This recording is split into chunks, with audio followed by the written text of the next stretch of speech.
الحمد لله نحمده ونستعينه ونستغفره ونعوذ بالله من شرور أنفسنا ومن سيئات أعمالنا من يهده الله فلا مضل له ومن يضلل فلا هادي له وأشهد أن لا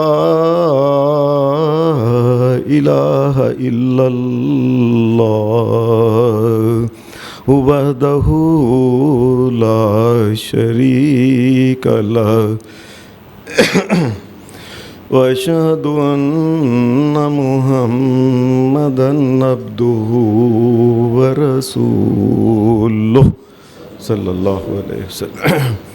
أما بعد فإن خير الحديث كتاب الله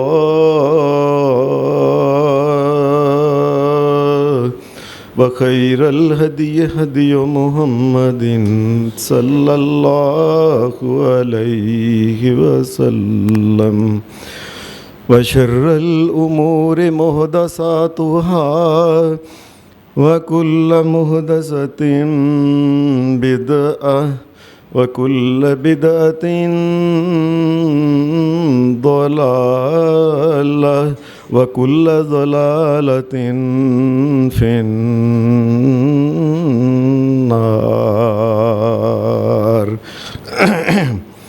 أعوذ بالله من الشيطان الرجيم.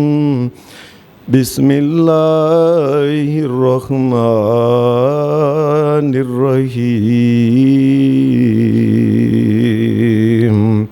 واعتصموا بحبل الله جميعا ولا تفرقوا واذكروا نعمة الله عليكم إذ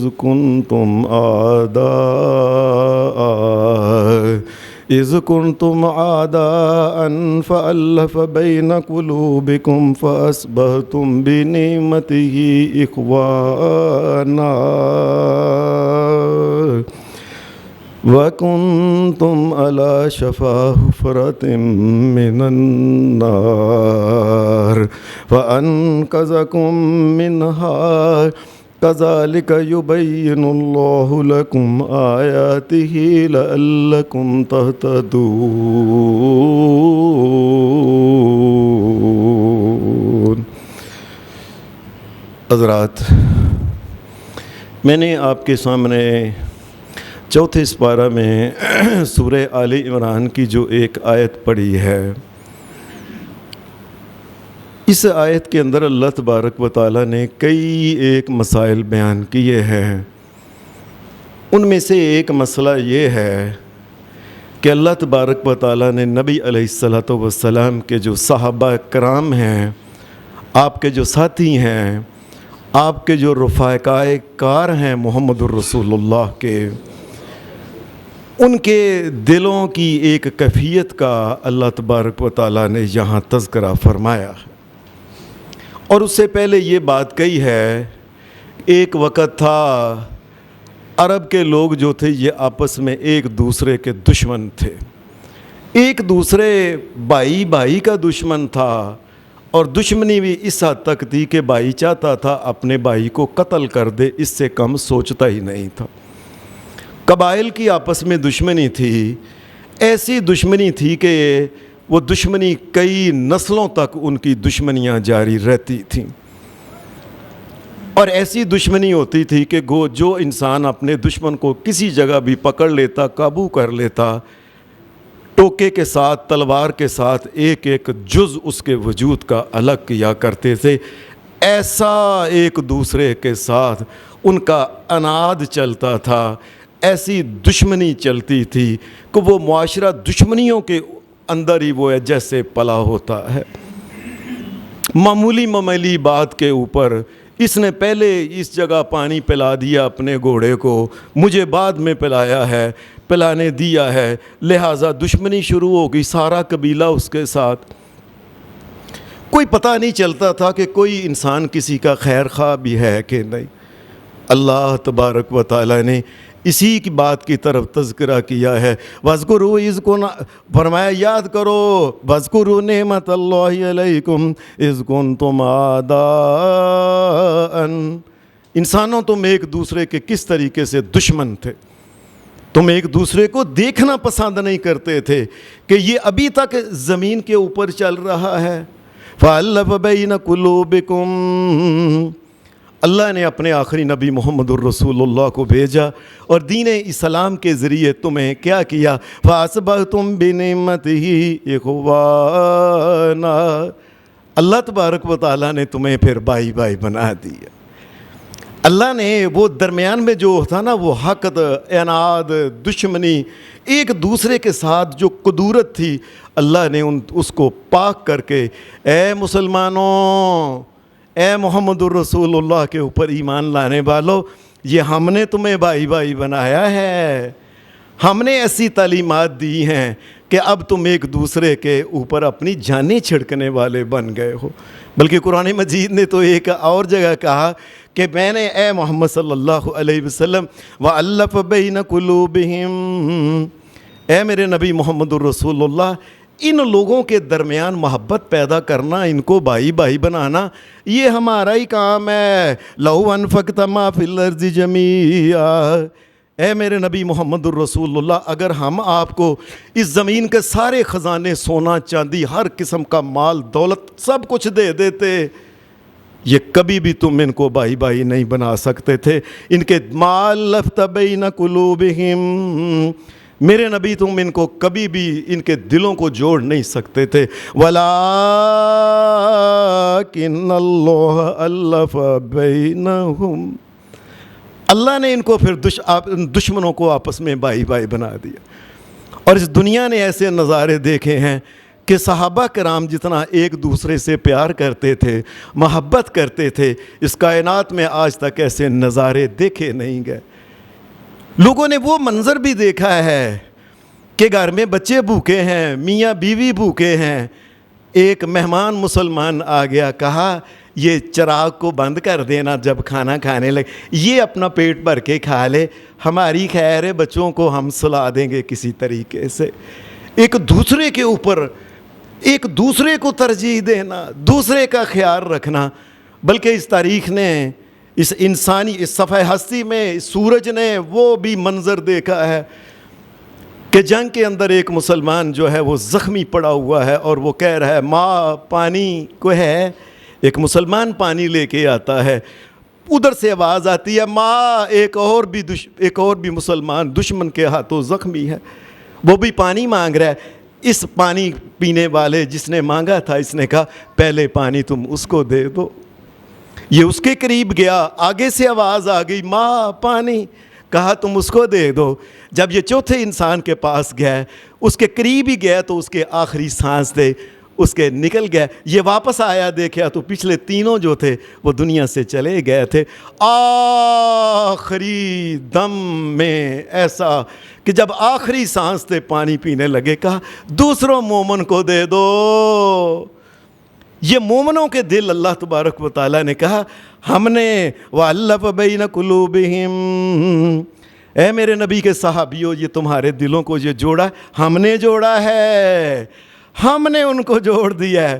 بلکہ قرآن مجید نے تو ایک اور بھی بات کی ہے سورہ حجرات میں، أُولَٰئِكَ الَّذِينَ امْتَحَنَ اللَّهُ قُلُوبَهُمْ لِلتَّقْوَىٰ، میرے نبی کے صحابہ کے دلوں کو اگر تم دیکھو تو سب کے دلوں کے اندر اللہ کا خوف اور پیار اور محبت ہے، اور سارے اللہ سے ڈرنے والے ہیں۔ تقویٰ ہی تقویٰ ان کے دلوں کے اندر ہے، کوئی دشمنی نہیں، کوئی اناد نہیں، کوئی ایک دوسرے سے کوئی پرانا کوئی بغض کسی قسم کی کوئی چیز نہیں ہے۔ والا اللہ پاک کیا کہتے ہیں، اولئک الذین امتحن اللہ قلوبہم للتقویٰ لہم مغفرۃ واجر عظیم۔ ان کو ہم نے دنیا میں ہی کہہ دیا ہے کہ جاؤ تمہیں معاف کیا، اور قیامت کے دن تمہیں جنت میں اجر عظیم بھی دیں گے۔ یہ نبی علیہ السلام کے صحابہ کی کیفیت تھی جو اللہ نے قرآن مجید میں بیان کر دی کہ ان کے دل آپس میں پیار محبت کرنے والے، ایک دوسرے کے اوپر جان چھڑکنے والے یہ لوگ۔ ہمارے ہاں جس وقت یہ مہینہ محرم کا آتا ہے تو اس وقت صحابہ کے درمیان کئی لوگ اس قسم کے واقعات جھوٹے، وہ ایسے کذاب اور دجال، کوئی جیلم کا ہے، کوئی پاکستان، کوئی گجرانوالہ کا ہے، اسی طریقے سے کوئی ادھر کا لائل پور کا، کئی قسم کے یہ دجال لوگ صحابہ کرام کے درمیان دشمنیوں کی باتیں کرتے ہیں۔ اور خاص کر کے سیدنا علی مرتضیٰ رضی اللہ تعالی عنہ اور دیگر صحابہ کے درمیان ایسے کرتے ہیں جیسے یہ آپس میں ایک دوسرے کے خلاف نسلوں سے نعوذ باللہ دشمن ہو۔ اور اللہ کا قرآن کیا کہتا ہے کہ ہم نے تو ان کو بھائی بھائی بنا دیا، یہ ایک دوسرے کو پر جان کو چھڑکنے والے ہیں، ان کے دلوں میں تقوی ہی تقوی ہے، خیر ہی خیر ہے، بلائی ہی بلائی۔ حدیث میں آتا ہے کہ اب یہ جو صحابہ خاص کر کے حضرت علی مرتضیٰ اور دیگر صحابہ میں حضرت عمر فاروق، حضرت عثمان غنی، حضرت ابو بکر صدیق، ان کے درمیان کے جھوٹے اپنے پاس سے واقعات گڑھ کے بنا کے لوگوں کے اندر یہ اس قسم کا گند یہ پھیلاتے ہیں یہ لوگ۔ حدیث کے اندر ان کے بارے میں کیا آتا ہے، یہ کیسے ایک دوسرے کے ساتھ تعلق رکھتے تھے۔ نبی اکرم صلی اللہ علیہ وسلم کی عمر جس وقت 6 برس کی ہوئی، آپ کی والدہ فوت ہو گئی۔ آپ اپنے دادا کے پاس چلے گئے، 2 سال دادا کے پاس رہے، 8 سال کی عمر میں نبی علیہ السلام کے دادا بھی فوت ہو گئے۔ کائنات کا امام محمد الرسول اللہ پھر اپنے چچا جو خاندان کا اس کے بعد یعنی خاندان کا جو یا آپ کے دادا کی وفات کے بعد جو خاندان کا بڑا بنا تھا، آپ ان کے پاس چلے گئے کہ اب ہمارے خاندان کا بڑا یہ ہے۔ نبی علیہ السلام وہاں چلے گئے ان کے گھر میں، وہیں آپ رہے۔ ابو طالب کی بیوی کا نام، یہ ابو طالب حضرت علی رضی اللہ تعالی عنہ کے والد ہیں، ان کے گھر میں محمد الرسول اللہ صلی اللہ علیہ وسلم چلے گئے، اور ان کی بیوی کا نام تھا فاطمہ بنت اسد۔ فاطمہ بنت اسد، یہ نبی اکرم صلی اللہ علیہ وسلم آپ کی شکل مبارک، ایسا معصوم بچہ اس کائنات میں کبھی نہ پیدا ہوا ہے نہ کبھی ہوگا، اتنا حسین و جمیل، ایسی وجاہت چہرے کے اوپر محمد الرسول اللہ کے۔ یہ بچہ جب ان کے گھر میں گیا تو چچی نے بڑی محبت کی۔ چچی سب سے پہلے جو مسلمان لوگ ہوئے ان میں یہ چچی بھی مسلمان ہو گئی تھی۔ جب حضرت علی مرتضیٰ مسلمان ہوئے، یہ ساتھ یہ ان کی والدہ نبی علیہ السلام کی چچی فاطمہ بنت اسد بھی مسلمان ہو۔ اللہ کا کرنا ایسا ہوا کہ مکہ سے جب مدینہ آئے ہیں تو تھوڑی دیر بعد ابھی گزری تھی کہ یہ فاطمہ جو تھی نا، فاطمہ بنت اسد حضرت علی کی والدہ، یہ وفات پا گئیں۔ نبی علیہ السلام کو پتہ چلا، کائنات کا امام محمد الرسول اللہ ان کے گھر میں گئے، آپ ان کے سرانے پہ بیٹھ گئے، آپ نے یہ بات کہی، چچی کنتی امی بعد امی، میری ماں کے بعد سب سے زیادہ جس نے محبت دی وہ میری چچی، آپ میری اے چچی آپ تھیں، آپ میری امی کی طرح امی تھیں۔ نبی صلی اللہ علیہ وسلم بڑی محبت ان سے کیا کرتے تھے اور نبی علیہ السلام سے بڑی محبت کیا کرتی تھی۔ اللہ کا کرنا ایسا ہوا کہ جب یہ وفات پا گئیں، نبی علیہ السلام نے فرمایا ان کو غسل دو، 3 مرتبہ ان کو نہلانا، تم 3 مرتبہ نہلانے کے بعد کفن دے کے جب وہ گھر والوں نے اپنے گھر کے اندر ہی باہر لے کے آئے، کائنات کے امام محمد الرسول اللہ نے اپنے ہاتھ کے ساتھ خوشبو ان کے اوپر چھڑکی۔ نبی اکرم صلی اللہ علیہ وسلم آپ نے کہا ان کی قبر کے لیے کس کو بھیجا جائے؟ یہ صحابہ کے درمیان دیکھیں پیار محبت۔ نبی اکرم صلی اللہ علیہ وسلم نے ان کی قبر کھودنے کے لیے فرمایا اسامہ کو بلاؤ، ابو ایوب انصاری کو بلاؤ، اور تیسرا کائنات کا امام محمد الرسول اللہ نے فرمایا عمر فاروق کو بلاؤ، قبر کھودنی ہے، یہ زمین ذرا سخت ہے، ساتھ ایک جوان آدمی بھی ہونا چاہیے۔ ان کی قبر حضرت علی کی والدہ کی قبر کھودنے میں کائنات کے امام محمد الرسول اللہ نے عمر فاروق کو بھی بھیجا جنہوں نے قبر کھودی۔ نبی علیہ السلام نے ان کی قبر کے جب جنازے کے بعد ان کی قبر کے اوپر گئے، نبی اکرم صلی اللہ علیہ وسلم ان کی قبر میں پہلے لیٹ گئے۔ لیٹنے کے بعد کائنات کا امام باہر تشریف لایا. حدیث میں آتا ہے کہ آپ نے ان کے کفن کے لیے اپنی قمیض، ذاتی قمیض جو تھی نا وہ دی تھی. فرمایا یہ میری چچی کو پہنا دینا. ان کی قبر کے اندر لیٹ گئے. باہر نکلے پھر کچھ دیر بعد اور پھر ان کو دفنایا گیا. پوچھنے والے نے کہا اے اللہ کے رسول یہ کیا کیا آپ نے؟ قبر میں لیٹ گئے. فرمایا یہ میری امی کی طرح میری امی تھی. میں نے اپنی قمیض اس لیے ان کو دی، میں چاہتا ہوں اللہ ان کو جنت کا لباس پہنائے اس قمیض کے بدلے. اور قبر کے اندر میں اس لیے لیٹا اللہ ان کی قبر کی سختیوں کو معاف فرمائے. اور قبر کھودنے والوں میں جو آگے آگے تھے جناب سیدنا عمر فاروق رضی اللہ تعالی عنہ تھے. نبی اکرم صلی اللہ علیہ وسلم مدینہ شریف میں جب آئے ہیں تو آپ کو بڑی پریشانی لگ گئی کہ فاطمہ جوان ہو گئی ہے، اس کا رشتہ کرنا ہے. صحابہ میں حدیث میں آتا ہے کہ ایک حضرت ابو بکر صدیق، ایک حضرت عمر فاروق اور ایک دو اور صحابہ تھے. یہ کہنے لگے نبی علیہ السلام کی فکر یہ پریشانی دور کرنی چاہیے. کہنے لگے نبی علیہ السلام سے کہتے ہیں علی گھر کا بچہ ہے، نیک بچہ ہے، یہ دیکھیں مشورہ کون دے رہا ہے. اور لوگ دشمنیاں پیدا کرتے ہیں اور وہ رشتے کے بارے میں سوچ رہے ہیں. دیکھو ان کا پیار محبت اندر کا دل کا خلوص دیکھیں. کہنے لگے بالکل ٹھیک ہے. نبی علیہ السلام کو کہتے ہیں کہ علی گھر کا بچہ ہے، ان کے ساتھ شادی کر دیں فاطمہ کی. پہلے کہنے لگے علی سے جا کے ملیں. حضرت علی کے گھر گئے، گھر نہیں ملے. یہ ایک انصاری کے باغ میں کنویں میں سے پانی نکال کے بالٹیوں کے ساتھ اس کے درختوں کو پانی بالٹی، پھر اس کو بالٹی، پھر اس کو بالٹی، یہ پانی بالٹیوں میں نکال کے درختوں کو دیتے تھے. حضرت علی مزدوری کرتے تھے. جا کے ان دوستوں نے حضرت عمر فاروق اور حضرت ابو بکر صدیق نے کہا علی ہمارا خیال ہے تمہاری شادی محمد رسول اللہ کے گھر میں فاطمہ کے ساتھ کر. حضرت علی کہنے لگے میں بڑا تنگ دست ہوں، میرے پاس تو کوئی چیز نہیں، مکان بھی اپنا نہیں. یاد رکھیں حضرت علی مرتضیٰ کا اپنا ذاتی مکان نہیں تھا کوئی بھی، یہاں کرائے کے مکان کے اندر رہتے تھے حضرت علی رضی اللہ تعالی عنہ. یہ صحابی کہنے لگے انتظام سارا ہم کر دیں گے، کوئی چیز ہے تیرے پاس؟ وہ کہنے لگے ہاں. کہنے لگے وہ ایک زرہ ہے جو زرہ پہن کے لڑائی لڑتے ہیں نا، تو وہ زرہ تم بیچ دو، ہم باقی سارا سامان. انہوں نے کہا جی ٹھیک ہے میں زرہ دیتا ہوں. حضرت عثمان غنی وہیں کہنے لگے آپ کی زرہ ہے نا جو یہ میں خریدتا ہوں 480 درہم میں. اب 480 درہم پتہ ہے کتنے بنتے ہیں؟ ایک درہم 4.25 ماشے کا ہوتا ہے. تو آپ اس کو ضرب دے کے دیکھ لیں، 2 سیر اور 4 چھٹاکیں یا 2 چھٹاک ان کے درمیان جو ہے نا یہ بنتا ہے. اتنی چاندی حضرت عثمان غنی نے جناب علی مرتضیٰ کو اس کی قیمت ایسے ہی لگا کے وہ دے دی. وہ درہم تھے سارے چاندی کے سکے، وہ جھولی میں حضرت علی نے ڈالے 480. اور جب انہیں لے لیے تو کہنے لگے یہ میری طرف سے، یہ تمہاری جو زرہ تم نے بیچی ہے نا یہ تحفہ رکھ لو میری طرف سے. اور لوگوں یہ تو محبت کرنے والے ہیں ایک دوسرے کے ساتھ، یہ تو پیار کرتے تھے ایک دوسرے کے ساتھ. نبی اکرم صلی اللہ علیہ وسلم کو جا کے بات بتائی گئی. آپ نے فرمایا ٹھیک ہے.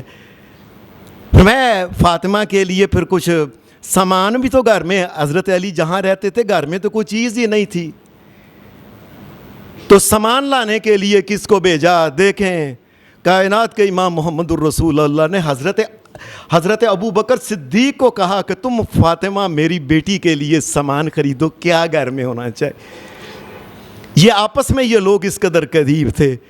حضرت بلال کو کہا تم خوشبو لے کے آؤ، اور حضرت ابو بکر صدیق 2-3 صحابہ کے ساتھ گئے بازار سے سامان جو تھا نا فاطمہ رضی اللہ تعالی عنہا کے گھر کا خریدنے گئے.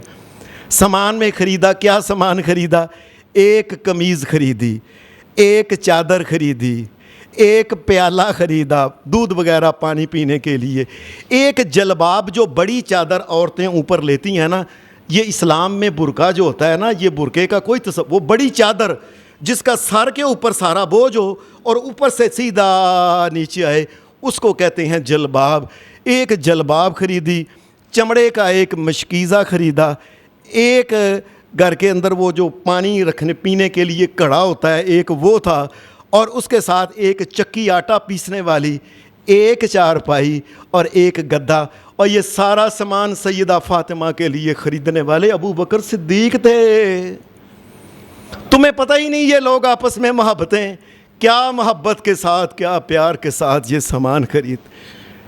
حدیث میں آتا ہے کہ پھر جس دن نکاح ہونے لگا، نبی اکرم صلی اللہ علیہ وسلم نے حضرت انس کو بلایا، کہا انس آ کے میری بات سنو۔ حضرت انس آئے تو حدیث کے لفظ سنیں، ادعوا لی ابا بکر و عمر و عثمان، فرمایا میں فاطمہ کا نکاح پڑھانا ہے، جاؤ سب سے پہلے ابو بکر کو بلا کے لاؤ، عمر کو بلا کے لاؤ، عثمان کو بلا کے لاؤ، ابو عبیدہ بن یہ بڑے عبد الرحمن بن عوف کو بلا کے لاؤ، طلحہ کو بلا کے لاؤ، زبیر کو بلا، فرمایا ان سب کو بلا کے لاؤ۔ کیوں؟ یہ فاطمہ کے نکاح کے گواہ محمد الرسول اللہ بنانا چاہتا ہے۔ فاطمہ کے تو نکاح کے گواہی ابو بکر صدیق اور عمر ہیں۔ تم آپس میں ان کی کس قسم کے واقعات، واحیات اور جھوٹے اور جعلی بناوٹی سناتے ہو؟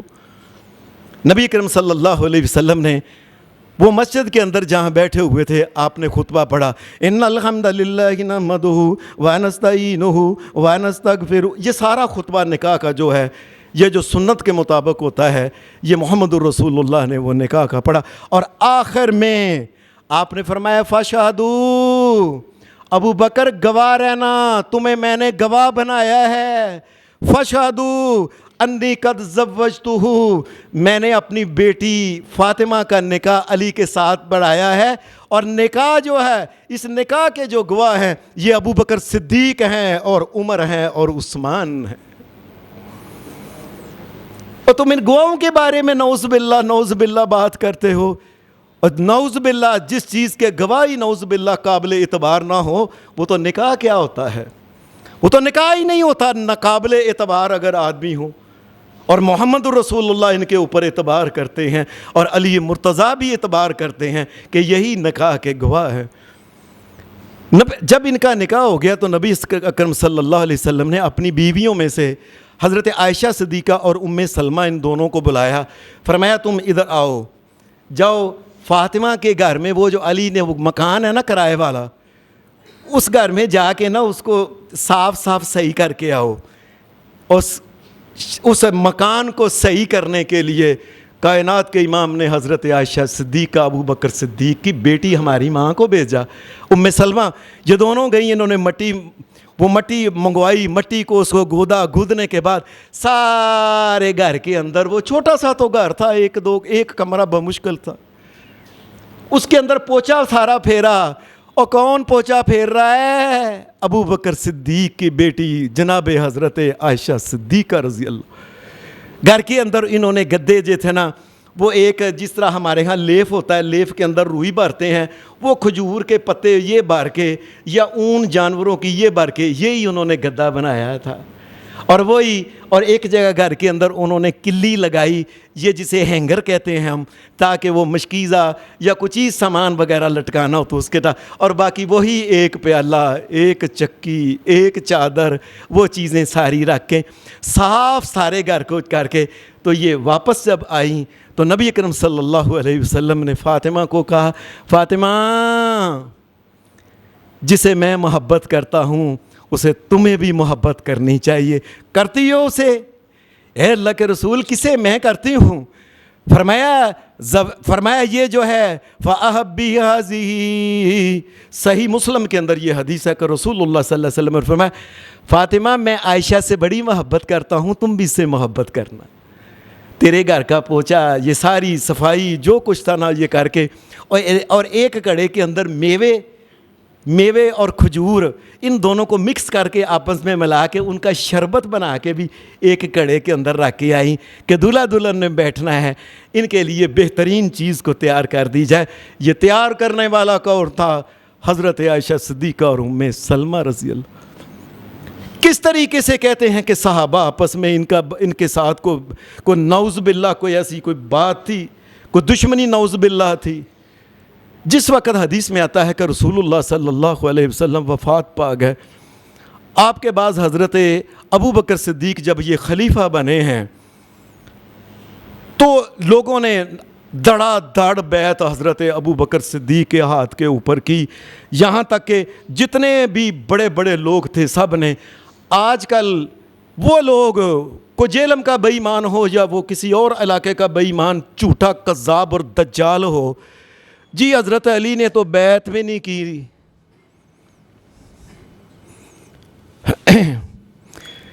وہ اس قسم کی گفتگو کر رہے ہیں، پتہ ہے کیا جی حضرت علی نے تو بیعت ہی نہیں کی تھی حضرت ابو بکر صدیق کی۔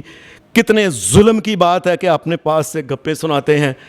جس آدمی نے کتاب دیکھنی ہے میرے ساتھ چلا جائے، میرے گھر میں پڑی ہوئی ہے، حافظ ابن حجر عسقلانی کی کتاب جو ہے اس کی پہلی جلد ہے اور صفحہ نمبر 399، اس کے الفاظ ہیں ان علی بایا ابا بکر فی اول الامر، جس وقت لوگوں نے حضرت ابو بکر صدیق کی بیعت کی، اول الامر، پہلے دن ہی حضرت ابو بکر صدیق کی بیعت حضرت علی نے پہلے دن ہی کر لی تھی۔ کیسے اپنے پاس سے گپے بناتے ہیں۔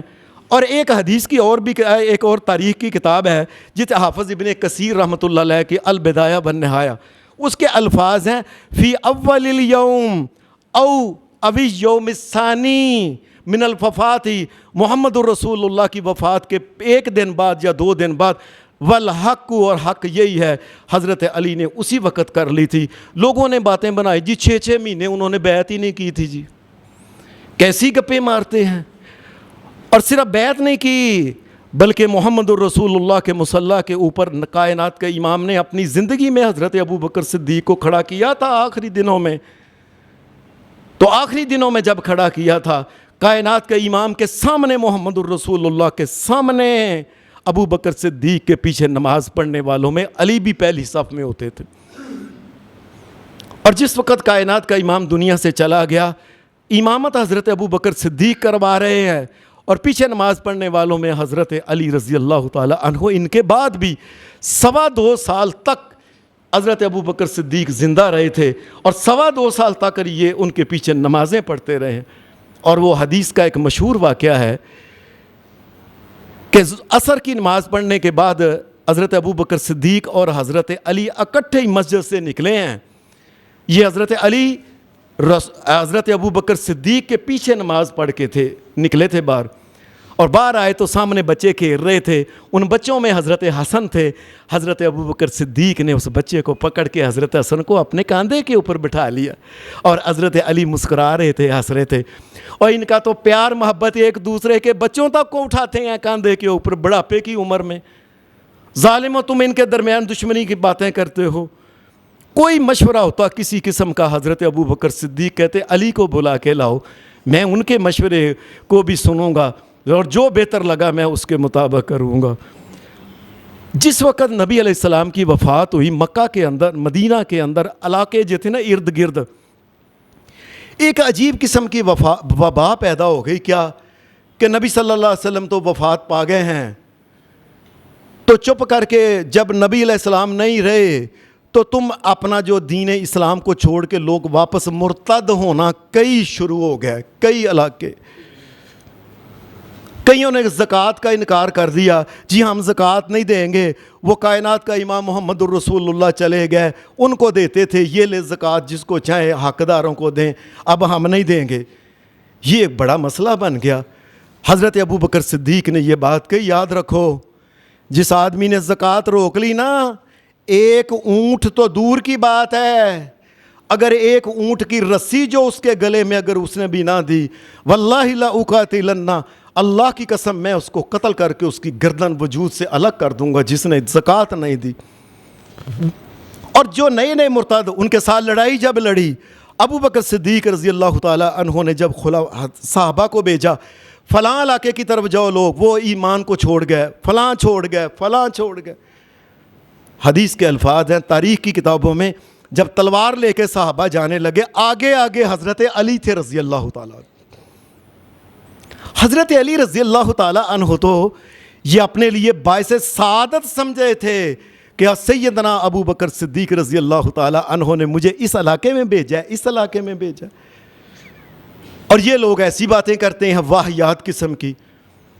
یہ جس وقت حضرت ابو بکر صدیق یہ وفات پانے لگے، بیمار ہو گئے زیادہ، صحابہ سے مشورہ کیا، انہوں نے جنگل کے چرواہوں سے بھی مشورہ کیا، بڑے بڑے لوگوں سے، عورتوں سے بھی مشورہ کیا، میں اپنے بعد کس کو خلیفہ مقرر کر دوں.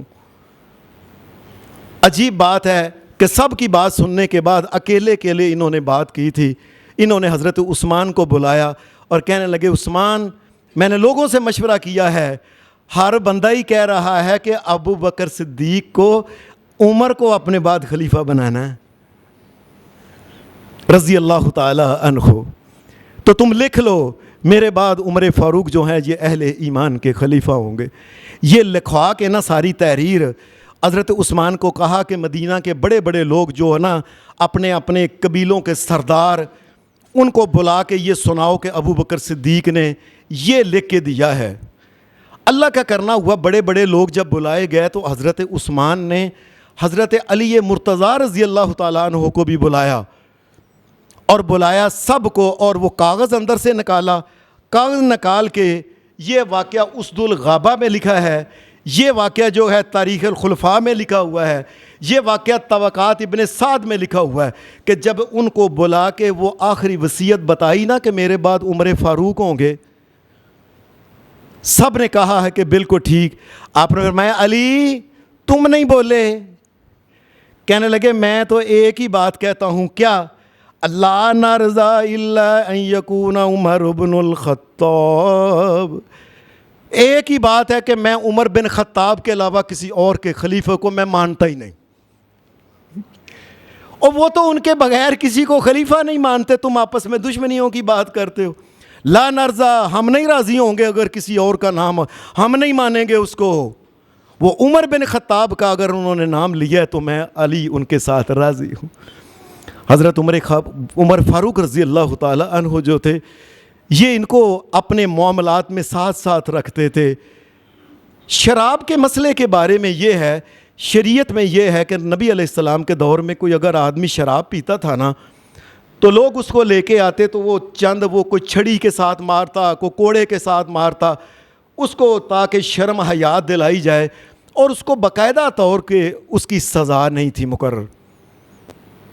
یہ حضرت عمر فاروق کہنے لگے صحابہ کو بلا کے کہ کیا کرنا چاہیے، اس کی مقرر سزا کیا ہونی چاہیے.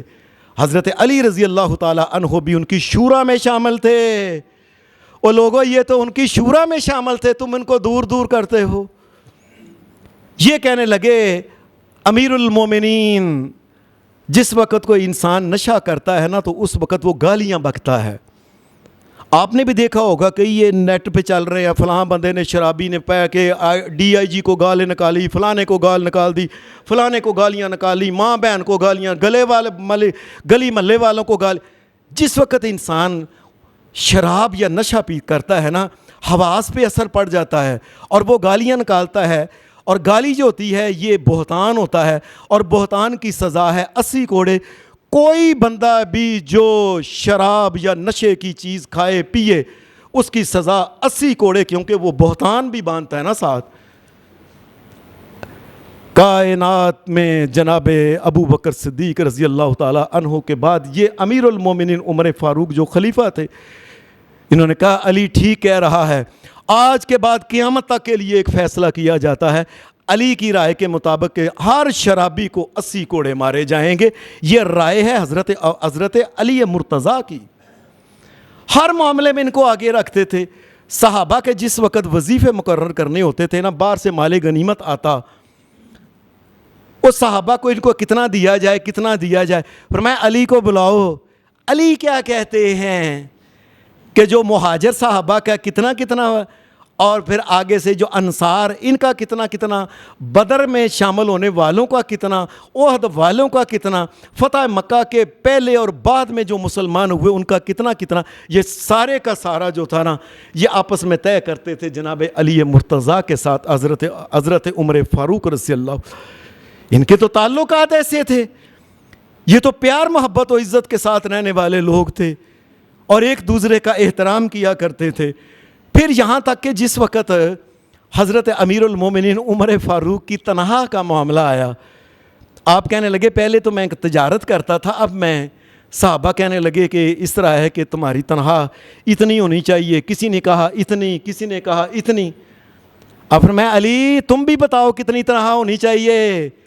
امیر المومنین عمر فاروق کی تنخواہ، یقین مانیے جب میں صحابہ کے واقعات پڑھتا ہوں نا تو آج کل کے دور کے لوگوں کے، مسلمانوں کے حاکموں کا دیکھتا ہوں تو یقین مانیے یہ لوگ جو ہیں ان کا تذکرہ ہی کرنے کے قابل نہیں ہے، کس قدر یہ خائن، بددیانت، بے ایمان قسم کے لوگ ہیں۔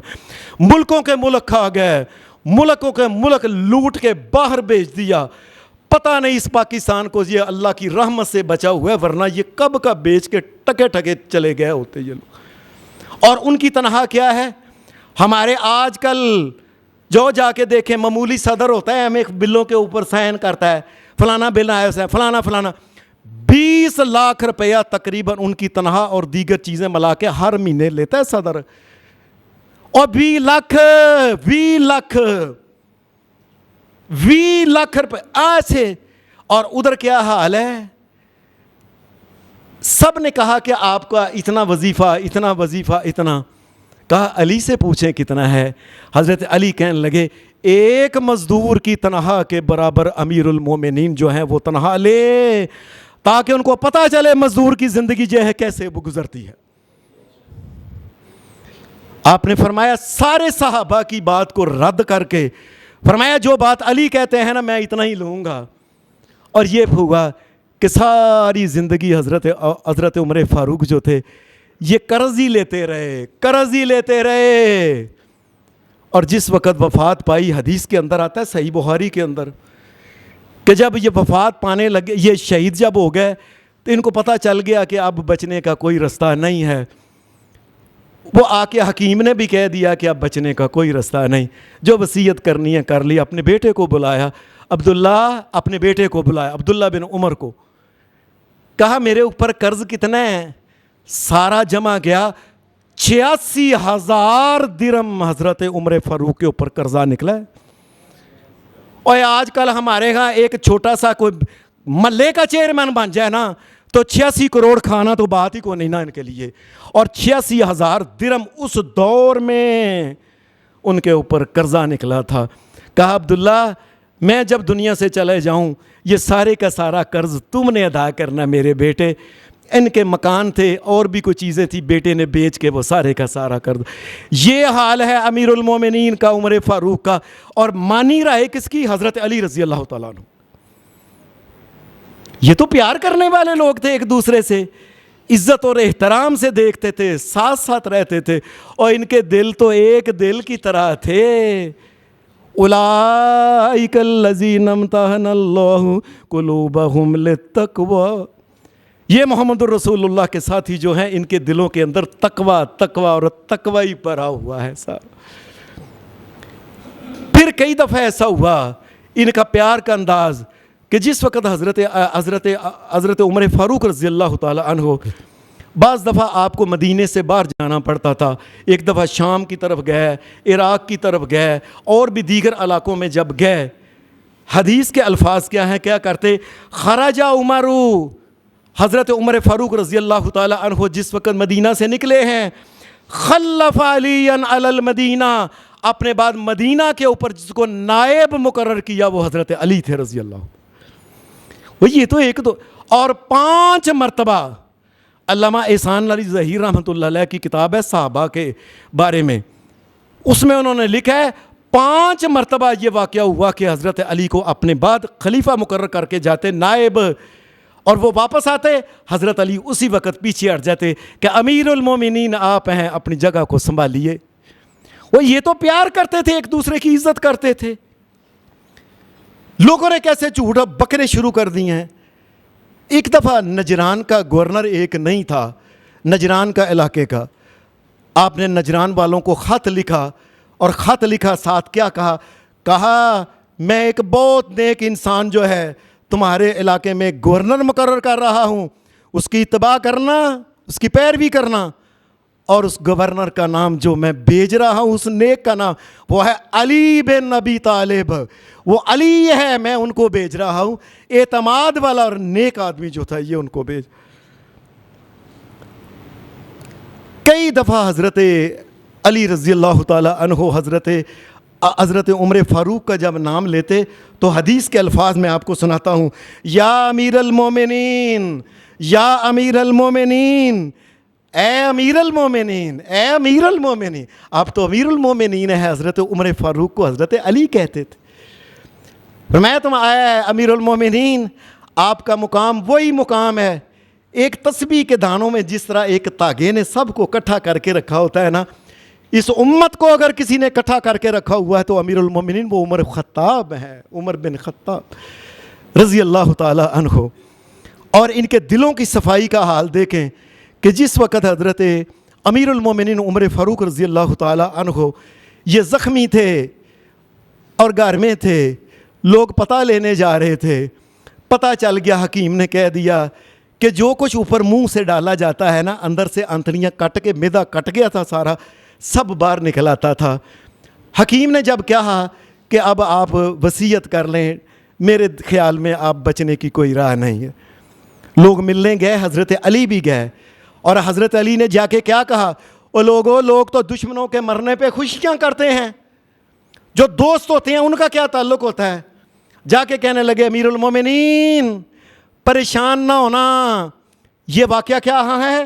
صحیح بخاری کے اندر 3671 نمبر حدیث، صحیح بخاری کے اندر یہ حدیث ہے کہ جا کے کہنے لگے امیر المومنین پریشان نہ ہونا، مجھے اللہ کے گھر میں امید ہے، آپ کے پہلے دو ساتھی محمد رسول اللہ اور ابو بکر صدیق جس جگہ گئے ہیں، اللہ سے امید ہے اللہ آپ کو ان کے ساتھ ملا دے گا انشاءاللہ۔ اور وہ تو ان کے بارے میں یہ سوچتے ہیں، اور ظالموں اپنے پاس جھوٹی گپیں بنا کے جوڑ کے صحابہ میں دشمنیوں کی باتیں کرتے ہو، اور کہنے لگے میں جو کہہ رہا ہوں نا کہ اللہ ان کے ساتھ جوڑ دے گا، اس کی وجہ یہ ہے کہ میں نے اپنے کانوں سے محمد الرسول اللہ کو یہ بات کرتے ہوئے سنا تھا۔ کوئی مسئلہ ہوتا، کائنات کے امام اکیلے ہوتے، پاس ابو بکر صدیق اور عمر فاروق نہیں ہوتے تھے، تو کائنات کا امام کہتا اس بات کو میں بھی مانتا ہوں، ابو بکر بھی مانتا ہے، عمر بھی مانتا، اللہ دونوں کا نہیں ہوتے تھے وہ، اور تم ہوتے بھی نہیں تھے پاس۔ کائنات کا امام اتنا اعتبار کرتا تھا کہ اس بات کو ہم بھی مانتے ہیں، عمر بھی مانتا ہے، ابو بکر صدیق بھی مانتا ہے۔ یہ جس وقت حضرت عمر فاروق رضی اللہ تعالی عنہ یہ دنیا سے چلے گئے، اور یہ بھی حدیث کی کتاب صحیح بخاری کے اندر ہے، 3677 نمبر حدیث، صحیح بخاری یہ حدیث ہے۔ کیا کسی پوچھنے والے، یہ حضرت علی رضی اللہ تعالی عنہ سے حضرت عمر فاروق جب یہ شہید ہو گئے، وفات، یہ چلے گئے دنیا سے، دفنا دیے گئے، حضرت علی سے کسی نے پوچھا، اور پوچھنے والا کون تھا؟ حضرت علی کا سکا پتر محمد بن حنفیہ۔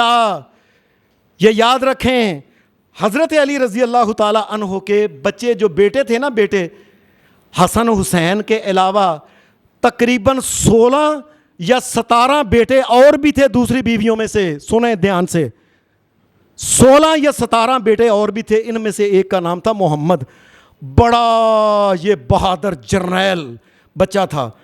اس نے کہا ایک دن، اے ابا جی، ای الناس خیر بعد رسول اللہ صلی اللہ علیہ وسلم۔ یہ صحیح بخاری کی حدیث ہے، صحیح بخاری کی، کہ بیٹے نے پوچھا اپنے ابا جی سے، ابا جی رسول اللہ صلی اللہ علیہ وسلم کے بعد اس دنیا میں سب سے بہترین انسان کون ہے؟ قالا ابو بکرن، کہا ابو بکر، انہوں نے کہا ثم من، اس کے بعد کون؟ قالا عمرو، ان کے بعد عمر سب سے بہتر ہے اس کائنات میں۔ یہ حضرت علی کہہ رہے ہیں جناب عمر فاروق اور حضرت ابو بکر صدیق کے بارے میں۔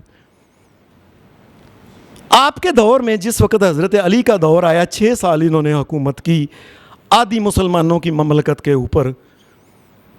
آپ کو پتہ چلا کہ کوئی آدمی ایسے منہ سے بکواس کرتے ہیں حضرت ابو بکر صدیق کے بارے میں اور حضرت عمر کے بارے میں۔ آپ نے فرمایا میری مملکت کے اندر یہ قانون بنایا جاتا ہے کہ جس نے بھی حضرت ابو بکر صدیق یا عمر کے خلاف ایک لفظ بھی بولا، حد المفتری، اس کو حد مفتری، اس کے اوپر حد لگائی جائے گی۔ جس طرح وہ کذاب اور جھوٹا بے ایمان کس کے اوپر تہمت لگاتا ہے نا، تو 80 کوڑے اس کو مارے جاتے ہیں، اس کو بھی 80 کوڑے مارے جائیں گے جو ان کے بارے میں کوئی لفظ بولے گا۔ اور لوگوں، یہ تو پیار کا، یہ تو ایک دوسرے کی عزت کے محافظ تھے۔ اور آخری بات میں کہتا ہوں، میں آپ سے پوچھتا ہوں، اگر دنیا میں اللہ کسی کو اولاد دے تو کبھی کسی نے دشمن کے نام کے اوپر اپنے بیٹے کا نام رکھا ہے؟ اگر دشمن ہو تو کبھی، مثلا ہم مسلمانوں میں سے اگر کوئی اپنے دشمن کے بیٹے ابو جال کا نام رکھ سکتا ہے؟ کوئی ابو لہب کا نام رکھ سکتا ہے؟ فرعون کا نام رکھ سکتا ہے؟ نہیں رکھے گا۔ کیوں؟ یہ کافر ہیں، دشمن ہیں ہمارے۔ ابو لہب کا نام نہیں رکھ سکتا، یہ دشمن ہے ہمارے۔ اور آج مودی کا نام رکھ لے، نہیں رکھے گا کیونکہ یہ دشمن ہے۔ اور لوگ نام اپنے پیاروں کے، اپنے بیٹوں کے نام رکھتے ہیں تاکہ وہ پیارا یاد رہتا ہے۔ آج جو آدمی اپنے بچے کا نام رکھتا ہے نا بڑے صحابہ کے نام، یہ صحابہ سے پیار کی وجہ ہے۔ حضرت علی رضی اللہ تعالی عنہ کے ٹوٹل بچے جو تھے 18 یا 19 بیٹے تھے حضرت علی کے، 18 یا 19، اور ان میں سے 2 بیٹوں کے نام عمر رکھا ہوا تھا۔ 2 بیٹوں کے نام عمر رکھا تھا، ایک بیٹے کا نام عثمان اور ایک بیٹے کا نام حضرت علی مرتضیٰ نے رکھا تھا ابو بکر صدیق رضی اللہ تعالی عنہ۔ اور عجیب بات ہے، جس وقت حضرت علی کے بیٹے حضرت حسن، اللہ نے ان کو اولاد دی، حسن نے اپنی اولاد میں سے ایک بیٹے کا نام عمر فاروق رکھا تھا، ایک بیٹے کا نام ابو بکر صدیق رکھا تھا۔ اور اس لیے کہ یہ پیار اور محبت کرتے تھے اور کہا کرتے تھے، آج ہمارے خاندان میں، آج مکے اور مدینے میں ابو بکر نہیں، اللہ نے مجھے بیٹا دیا تو اس کا نام میں ابو بکر رکھوں گا، میں اس کا نام عمر فاروق رکھوں گا۔ یہ اپنے اولاد کے نام ان کے نام پہ کوئی رکھا کرتے تھے، اور ان سے زیادہ پیار کی اور کیا وجہ ہو سکتی ہے؟ وہ لوگ جو دنیا میں شرری قسم کے لوگ ہیں، وہ جو دنیا میں چکڑے اور جھوٹی باتیں پھیلانے والے لوگ ہیں، اللہ ان کو ہدایت دے دے، ورنہ دوسری بات ہے ان کے لیے بد دعا کریں گے، اللہ ان کا بیڑا غرق کرے جو صحابہ کے بارے میں بد زبانی کرتا ہے، یا ان کی محبت، اللہ ان کو محبوب کہتا ہے، اور اللہ ان کو رضی اللہ تعالیٰ عنہ کہتا ہے۔ اللہ کہتا ہے میں نے تمہیں معاف کر دیا دنیا کے اندر، اور میں اعلان کرتا ہوں کہ یہ بدر میں آنے والے جتنے بھی لوگ ہیں، اس کے بعد، بدر کے بعد ساری زندگی مرنے تک کوئی عمل بھی نہ کریں، اللہ نے ان کو معاف کر دیا ہے۔ ابو بکر صدیق ان میں تھے، عمر فاروق ان میں تھے۔ اللہ ان صحابہ کی محبت جو ہے ہمارے دلوں میں بھی ڈال دے، اور اللہ ہماری سوچوں کو مثبت بنائے، اور وہ لوگ جو بے ہدایت لوگ ہیں اللہ ان کو ہدایت نصیب فرمائے۔ وآخر دعوانا ان الحمد للہ رب العالمین۔